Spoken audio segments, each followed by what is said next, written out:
Hoje uma quarta-feira, chuvosa na cidade de Ponta Grossa, dia 19 de junho de 2013. A noite dos bombeiros não vai ser fácil com chuva. A cidade toda entrega a sua vida e a sua segurança na mão dos homens que estão prestes a salvá-las.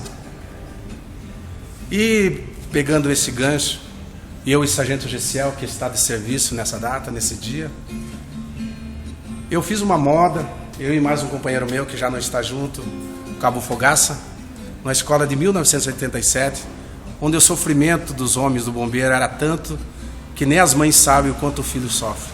E como a gente sempre diz na vida militar, aqui o filho chora e a mãe não vê.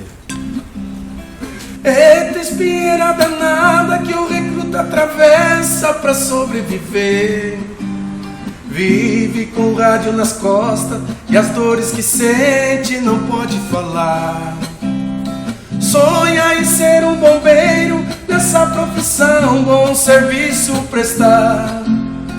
Deixam as suas famílias para outras vidas poderem salvar.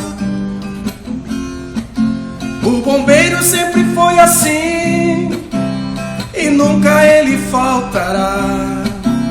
Enquanto existir a vida, combate, incêndio, contra a água lutar. O bombeiro sempre foi assim e nunca ele faltará. Enquanto existir a vida, combate, incêndio, contra a água lutar.